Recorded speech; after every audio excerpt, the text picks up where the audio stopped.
let's start the subject until she jumps on. Yes, sir.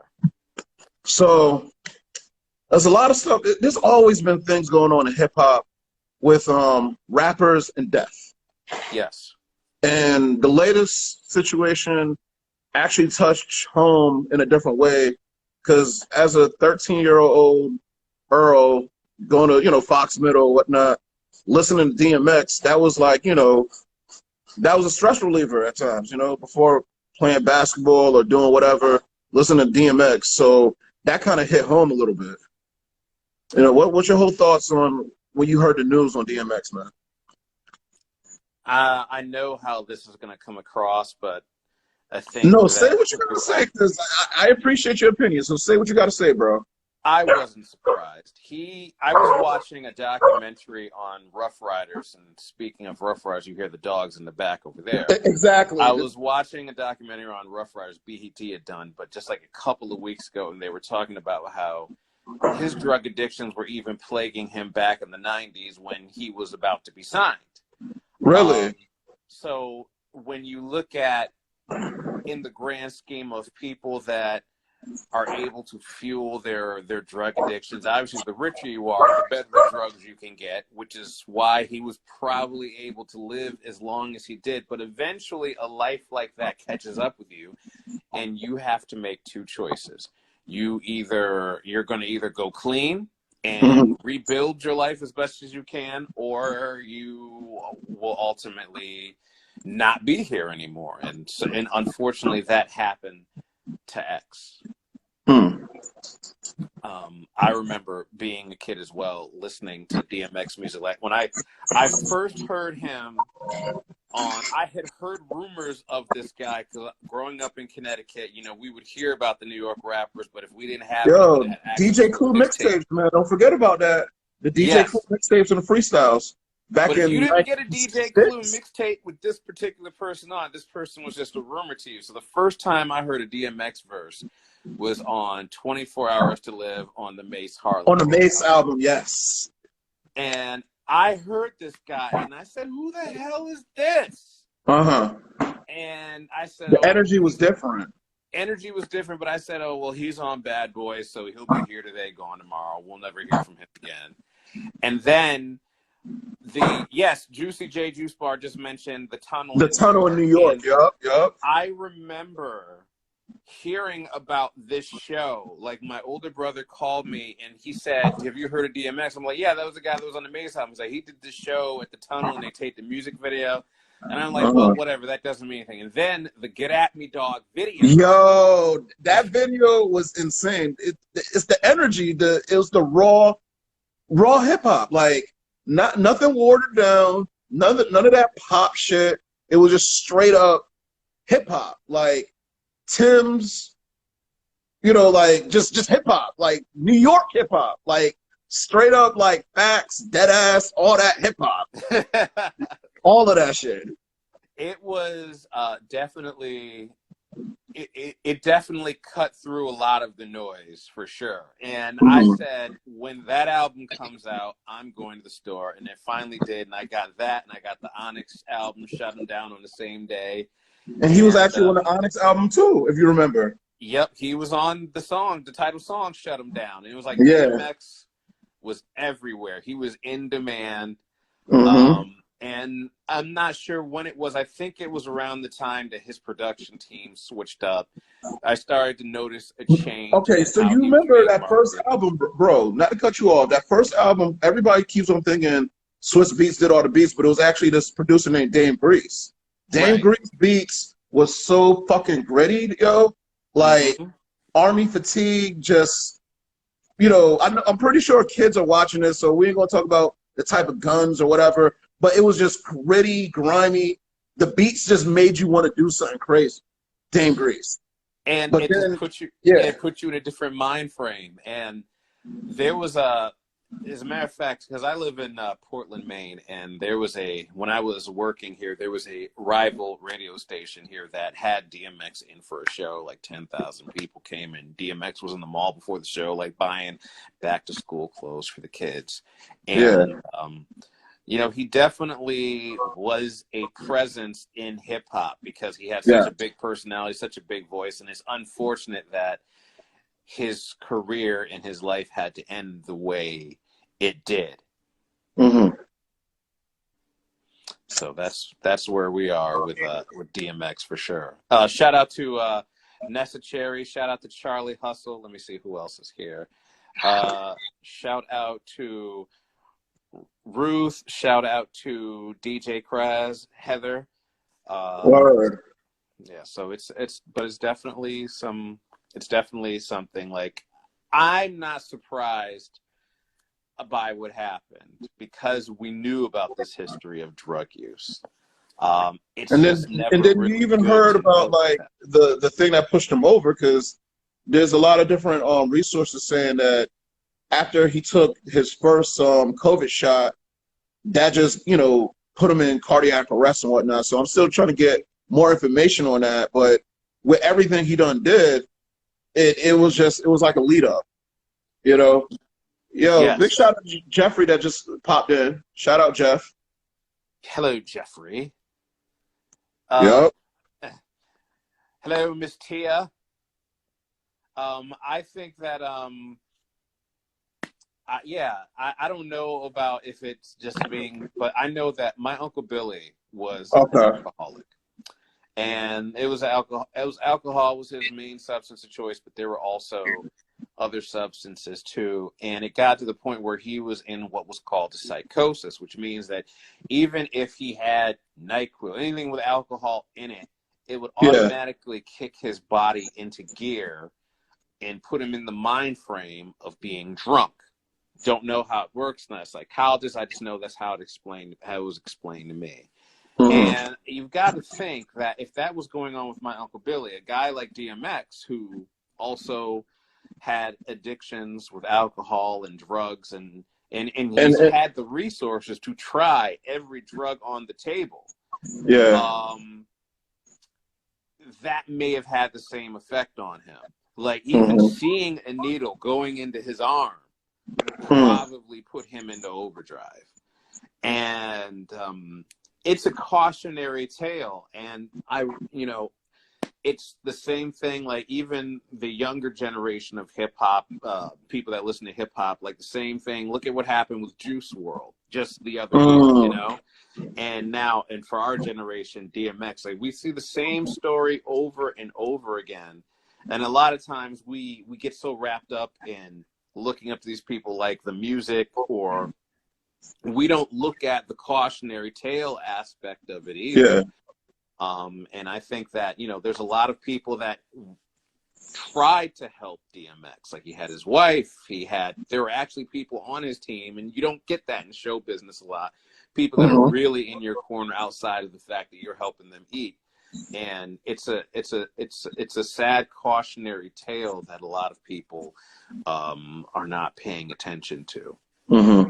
Because something that Juicy J Juice Bar just brought up, we all have an aunt, uncle that's been hooked to like drugs and alcohol, and honestly, alcoholism it is a real disease in a sense, because sometimes it just actually people that are dealing with it just takes over their body. Like, have you been to events where we're just trying to have a simple drink, and then they're just like, okay, where's the booze? Right. Like when the 6-pack runs out, and one person has three of the beers, and the other 6 people don't even finish their beers. That's telling you something, right? And even with hiding the alcohol and whatnot, so there's different levels of the disease and whatnot.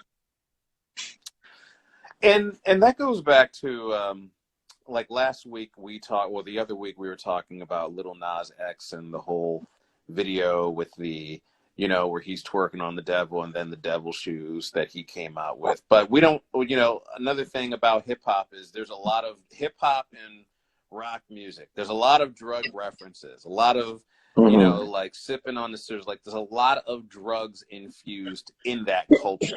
Here's a question for you, dude, real quick. Why do people still want to be involved with the industry now? If you notice, a lot of people that, live out their dream, especially the bigger names and whatnot, for some reason, there's some type of death happening with drugs, alcohol, violence, something tragic. So why do you even want to jump into this industry? You know, like not trying to like say people don't make music. Make music, do your thing independently, but this industry, why do people really want to get involved with this after all these deaths? Well, I don't think there's anyone in the industry they're like, hey man, try this. You know, like how they used to make You'll be after school shocked. specials.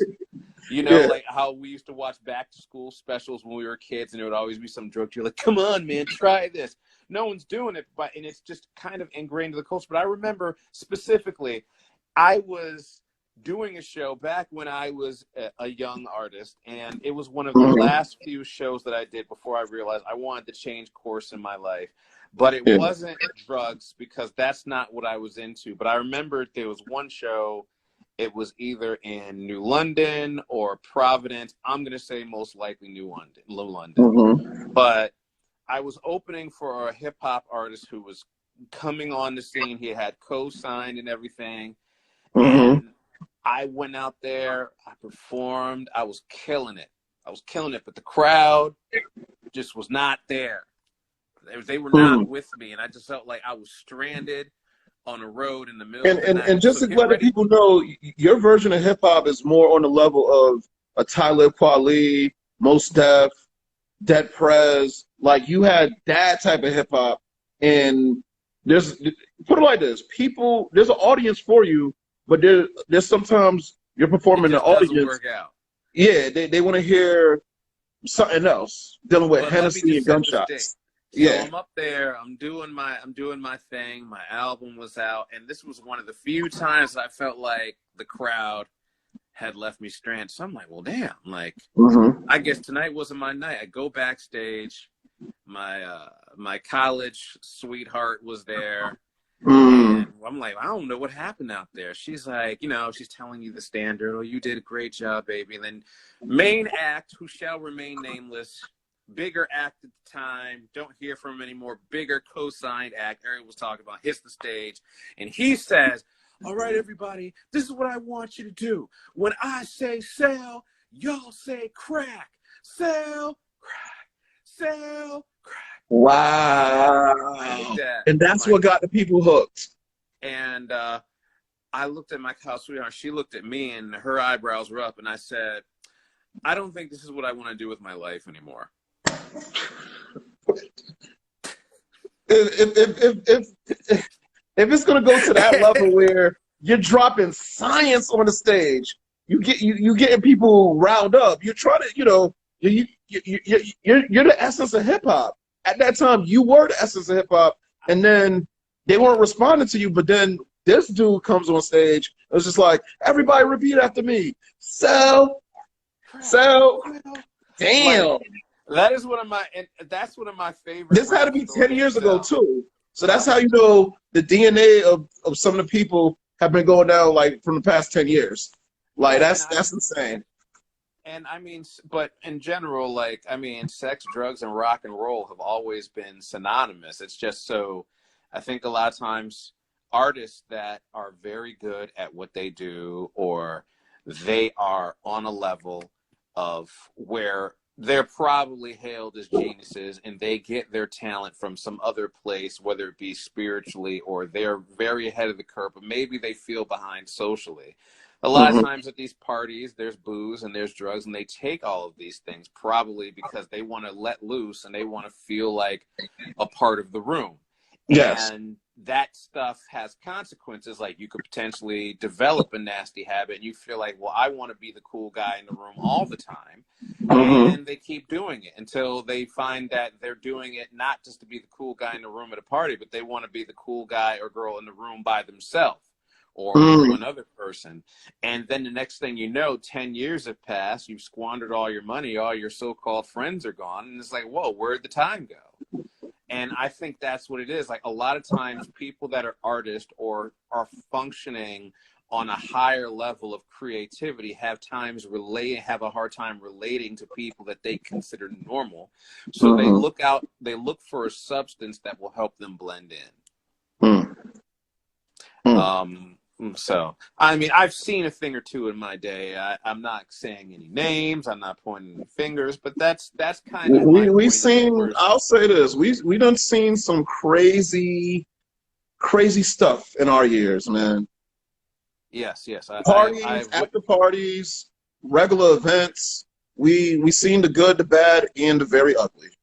Yes, yes, indeed. So, I mean, it's just DMX is just another one in the long line of cautionary tales of sex, drugs, and rock and roll. And the only thing that we can do to honor him is to hope that people look at this for what it is, as a lesson, and not to squander your gifts and your resources, and I'm sure that he didn't die broke.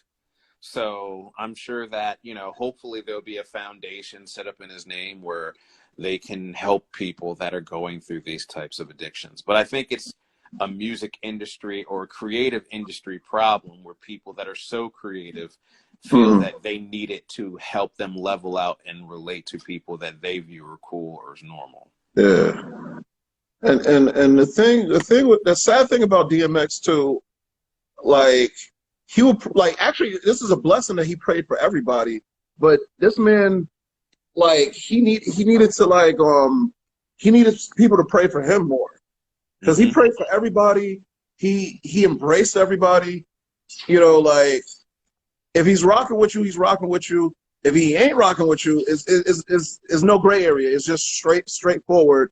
And a lot of people appreciate that. And honestly, that's why a lot of people love him, because he gave you that human element that a lot of artists can't give you or don't want to give you, because they're afraid of this image or that image. DMX was he was hip hop. Right. He was himself. And that's why it's really hitting me a little bit different, man. Because there's a lot of depths in hip hop. And also, just to add on, he did finish an album, so I'm pretty sure whenever the label releases that album's probably going to go #1. And something that, one of his fellow Rough Rider members, Jadakiss, has said, dead rappers get better promotion. And it's even going back to like the summer when Pop Smoke died, Juice WRLD, all of that happened. The album came out, millions, top 5, so yeah, this is a touchy subject, man, because we do have family members that are dealing with all types of stuff. And I just hope this is more of a lesson to just let people get the help you need. Really, it's so much to say, man. So much to say, dude. I think that also too, there's a fine line with substances, controlled substances. And, what I tell, like when I'm talking to friends in any other industry or any other high intensity type of work, like high pressure situation that may have death and things, it's like you really need to sit down and ask yourself a question about your relationship with controlled substances. Like, what am I getting out of this relationship? And that's the question a lot of people that could be on the verge, teetering over, or may dabble in, need to ask themselves. I've worked in infotainment all of my career for just about, and there are even questions I have to ask myself about, like being out late nights doing events and drinking. Like, I'm not ashamed to admit that. I have to ask myself, well, how is this really constructive? How could this have gone badly for me? What could I have lost? And I think that is, those are the things that we have to ask ourselves as a people in these types of situations. Because I'm not gonna lie, the beginning part of my DJ career, there was a lot of alcohol around. There still is a lot of alcohol around me, but now it's like becoming more mature and whatnot. There's some gigs where I'm not drinking because it's like I got 2 more important events the next day, so I got to be on point. But the younger version of me is just like, oh, free booze, you know what I'm saying, or free whatever. But now, like, I'm more mature, more responsible, and I might have like a Guinness, maybe one shot of whatever, and that's it. Because I'm good with that. And it's, you know what, it's still, you know what, it's probably more alcohol around me than ever before, but I'm more mature and I understand my business. I understand, like, this is a business. Like, you can't, yeah, it's around you, but you can't just be getting faded every night. You gotta, live to work the next day. Exactly. So it's maturity now. That's all. Well, I have to run, so thank you so much for having me as a guest on your show once again, good sir. Yes, sir. And I appreciate the insight of, your experience as an artist and also now as a radio personality and a program director. And I appreciate the energy. And next time we'll get Eson back on here, because I know sometimes when you're driving, depending where you're at, the reception is the worst. So yeah, I totally get it. But yes, thank you so much for having me. And definitely I look forward to talking with you and Eson the Searcher again. Yes. Peace and blessings, y'all. And don't forget, this Saturday, CT Youth Give Back, downtown Hartford, Artichoke Pizza, 4 p.m. to 7 p.m. For more information, DM me, and I'll get you the proper information. If you're interested in donating, I'll get you that proper information as well. And yeah, peace and blessings. Whatever you guys do, be safe. Peace. All right. Peace.